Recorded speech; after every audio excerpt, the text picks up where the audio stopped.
Investment में एक word use किया जाता है, वह होता है कि कॉफी कैन इन्वेस्टमेंट स्ट्रेटेजी।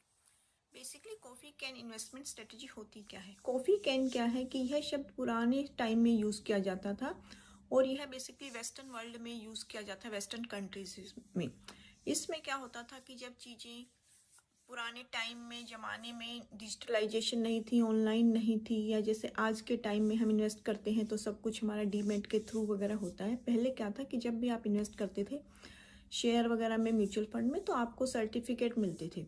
अब यह क्या होता था कि वो उस वेस्टर्न कंट्रीज में लोग कॉफ़ी ज़्यादा पीते हैं, तो वह क्या करते थे, आपने कुछ इन्वेस्ट किया तो जो भी आपके शेयर के सर्टिफिकेट वगैरह थे उनको क्या थे, कॉफ़ी का जो कैन या डब्बा होता है उनमें रख देते थे। यहाँ पर रख देने का मतलब यह था कि इन्वेस्ट करके वो लोग भूल जाते थे कि वह लॉन्ग टर्म स्ट्रेटेजी होती थी कि आपने कुछ शेयर खरीदे और उसके बाद आपने उसको डब्बे में डाल के रख दिया। तो इसका बेसिकली क्या हो गया कि लॉन्ग टर्म स्ट्रेटेजी कि आपने कॉफ़ी के कैन में डाल के आप भूल गए, तो इसी को हम कहते हैं coffee can strategy. It means कि यह एक लॉन्ग टर्म इन्वेस्टमेंट की स्ट्रेटेजी होती है कि आपने किसी चीज़ में इन्वेस्ट किया और उसके बाद उस चीज़ को आप रख कर कई सालों के लिए भूल गए या आप देख ही नहीं रहे, तो इसी को हम कहते हैं coffee can strategy. Thank you for watching. Please do like, share and subscribe my channel. Thank you so much.